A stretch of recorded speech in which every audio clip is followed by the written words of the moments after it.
bienvenue dans Au Quotidien. Au sommaire du JT en ce jeudi 11 décembre, les parents d'élèves de l'école Jean Massé au Mans se mobilisent pour aider des enfants à la rue. Immersion à l'espace rencontre du Secours catholique qui accueille chaque jour des dizaines de personnes en situation de grande précarité. Et puis c'est le retour de l'Asiane Le Mans Series ce week-end. Une émission spéciale sera animée depuis le studio de LMTV par Bruno Vandestick.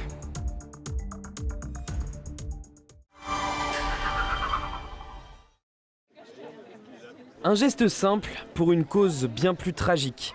À l'école Jean Massé du Mans, les parents d'élèves se mobilisent pour venir en aide à deux familles. Une maman et ses deux enfants vont être expulsés de leur logement suite au rejet de leur demande de droit d'asile. Une autre famille vit dans sa voiture. Je connais pas personnellement les enfants concernés, mais on se dit non là il faut se bouger, on peut pas laisser des enfants à la rue, c'est pas possible. Quand on est enfant, on devrait pas se soucier d'où on a à dormir ce soir. J'aime pas avoir l'idée qu'il y a des personnes qui n'ont pas de lit pour dormir et qui se retrouvent dans le froid, surtout que là on est en hiver alors il fait très froid. À l'appel des parents d'élèves de l'école et du syndicat FSUS Nuit PP, une centaine de signatures ont été recueillies. Une pétition en ligne circule également avec plus de 400 signataires. La France ne respecte pas la Convention des droits de l'enfant et avoir un hébergement d'urgence, c'est un droit humain. Parmi les soutiens des personnalités politiques, certains ont adressé un courrier au préfet, mais aussi la présence du réseau Éducation sans frontières. Nous intervenons pour comprendre un peu la situation administrative des familles et puis évidemment essayer de voir quelles sont les pistes pour éviter le drame. Il y a toute la partie administrative, voir s'il y a des possibilités de régularisation. Parfois les gens ne connaissent pas leurs droits. Bon après, la question de l'hébergement ne se règle pas uniquement parce qu'on a des papiers. Pour ces familles, présentes ce jeudi matin, ce soutien est important, surtout dans cette situation particulièrement délicate. C'est pas aussi un jour ou deux, ça fait 2 mois qu'on est dans la voiture. C'est pas terrible. Et en plus, il n'y a même pas de place, il n'y a que 3 places pour 4 enfants. Et on dort comme ça sur la chaise et tout, c'est pas très facile pour nous. Des conditions de vie et d'apprentissage compliquées, l'école compte bien soutenir ses enfants et ses familles.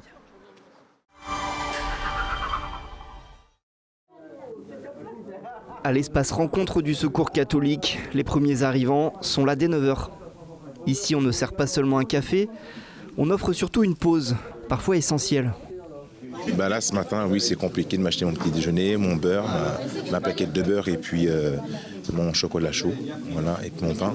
Donc au final, je fais appel au Secours catholique ce matin pour pouvoir déjeuner convenablement avant de repartir faire mes affaires. Comme lui, de plus en plus de personnes franchissent la porte de cet accueil de jour chaque matin. Des hommes et des femmes, souvent isolés et toujours en grande précarité. Il y a des fois, les fins de mois, je vais me retrouver sans rien à manger. Clairement, ça peut arriver. Et c'est là aussi où je vais dans les structures, moi. C'est compliqué pour tout le monde ici. Toutes les personnes que tu vas voir ici, de toute façon, c'est des personnes qui sont dans la galère, qui ne peuvent pas s'acheter ne serait-ce qu'une baguette ou quoi que ce soit. Pour certains, venir ici, c'est même devenu un rituel. Un espace qui permet de souffler un peu, loin des difficultés du quotidien. On se lève, on vient là. Ouais, mais pas tout le temps. Hein. Mais souvent, ouais. On aime bien venir ici, puis on est super bien accueillis toute la semaine. On peut jouer aux cartes. Il y a une bonne ambiance et tout, c'est sympa. Les bénévoles, eux, voient la situation évoluer brutalement.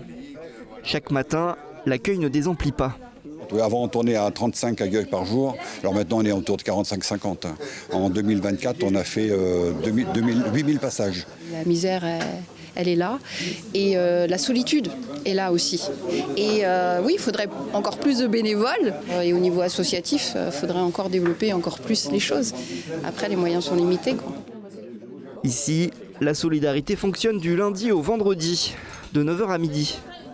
Et pour beaucoup de bénéficiaires, elle est vitale.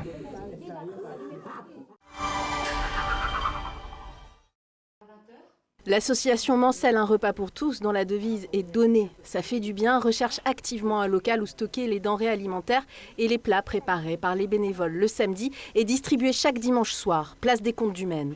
La mairie du Mans lui prête un local social depuis 18 mois et la convention de ce prêt arrivera à son terme au 15 février 2026. Même si la municipalité ne souhaite pas expulser l'association, au contraire, Un repas pour tous fait tout de même appel à la générosité d'un particulier éventuel qui aurait un local en centre-ville ou proche du centre et qui voudrait bien le mettre à disposition gracieusement. Un lieu où un ou plusieurs frigos pourraient entrer. Un repas pour tous distribue environ 120 repas chaque dimanche actuellement. À noter, un déjeuner de Noël avec des musiciens et le Père Noël en personne aura lieu ce dimanche 14 décembre. Les plats seront exceptionnellement servis à midi.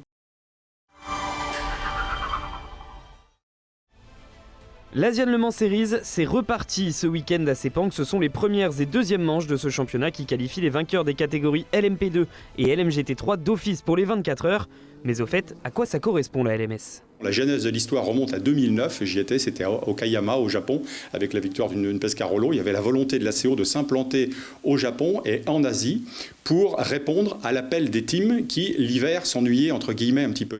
6 manches réparties sur 3 week-ends entre décembre et février. L'an dernier, suspense entier, notamment pour le final de la toute première course. Oh là là là là! Allez, la dernière ligne droite, extraordinaire ce finish qui va s'imposer. L'écart va être super infime entre les deux. Oh, c'est une victoire quand même pour la voiture de Tristan Vautier. 55 millièmes! Un championnat qui ne cesse de croître et de gagner en notoriété avec 48 équipages engagés sur la saison complète, record de participation. C'est l'avenir. Il y a beaucoup de pilotes jeunes qui vont faire leurs premières armes en Asian Le Mans Series. C'est un très bon championnat, de plus en plus relevé, avec 48 voitures. Et c'est une bonne raison de regarder l'Asian Le Mans Series sur LMTV.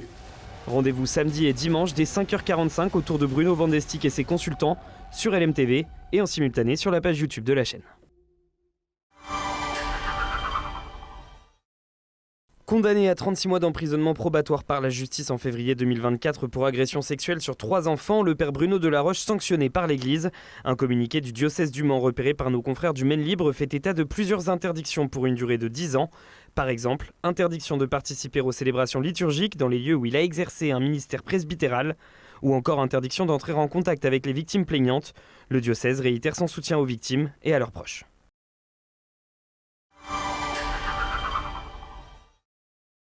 On passe à vos prévisions météo pour ce vendredi 12 décembre. Du gris et du gris sur l'ensemble du département, mais des températures qui restent douces. 5 degrés au-dessus des normales de saison, entre 8 et 9 degrés en matinée sur la Sarthe et entre 10 et 12 degrés l'après-midi.